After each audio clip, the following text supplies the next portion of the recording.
అయినా మన సార్ ఏంట్రా బాబు, క్లాస్ రూమ్లో ఫ్యాన్ కింద కూర్చోబెడతాడు అనుకుంటే ఫీల్డ్ వర్క్ అని చెప్పి ఇలా ఎండలో తిప్పిస్తున్నాడు.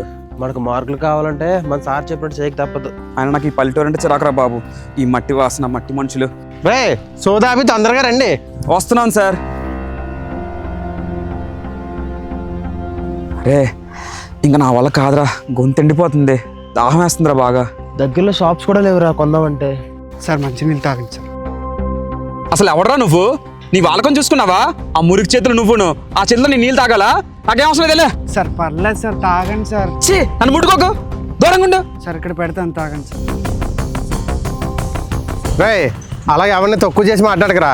ఎవరి అవసరం ఎప్పుడు వస్తుందో ఎవరికే తెలీదు. ఆ పల్లెటూరు నాకేం సాయం చేస్తాడు సార్? ఆ! అబ్బా!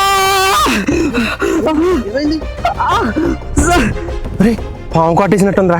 సార్ హాస్పిటల్ తీసుకెళ్దాం సార్.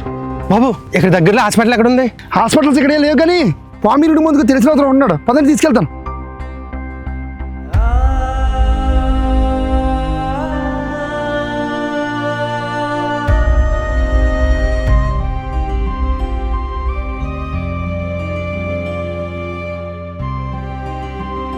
రే ఏమైంది అలా ఉన్నావు? నీకేం కాదని చెప్పారా? అలా కాదురా, నేను వాడిని అన్ని మాటలన్నా సరే వాడు అవేమీ పట్టించుకోకుండా నా కాలు పట్టుకుని మరీ హెల్ప్ చేశాడు రా. ఇప్పుడు ఏమంటావురా? ఏ మనిషిని తక్కువగా చూడకూడదురా. మనిషిని స్థాయిని బట్టి కాదు, వాళ్ళకున్న మంచి మనసుని బట్టి అంచనా వేయాలి. మొత్తానికి తెలుసుకున్నావురా. సరే పద వెళ్దాం.